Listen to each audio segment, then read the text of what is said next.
নমস্কার বন্ধুরা, রাধারানীর কথা এপিসোড নাম্বার 8। আমি আজ বলবো যে রাধারানীর কথা যদি তুমি একবার বলে ফেলো মুখ থেকে, তাহলে তুমি সেটা আর মোহ ছাড়তে পারো না। কেন? কারণ রাধারানীর নামের মধ্যেই একটা সবকিছু লুকিয়ে আছে।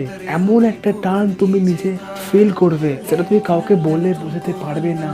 আর যেদিন থেকে রাধারানীর নাম তুমি শুরু করবে, তোমার কথাবার্তা, আচার আচরণ সব পাল্টে যাবে, সব পাল্টে যাবে। যাকে তুমি ভালোবাসতে না, অছেদ্দা করতে, তাকেও তুমি ভালোবাসতে আরম্ভ করো। এটাই রাধারানীর পাওয়ার। তাই তো সবসময় বলি, একবার বিশ্বের মায়ের নাম করো, রাধে রাধে নাম করো, জীবনে আর কিচ্ছু চাইবে না। আমি লিখে দিলাম, কিচ্ছু চাইবে না জীবন। যদি একবার রাধারানীর দর্শন তুমি পেয়ে যাও, আর জীবনে কিচ্ছু চাইবে না, কিচ্ছু চাইবে না। তাই একবার জোরসে বলো, রাধে রাধে রাধে।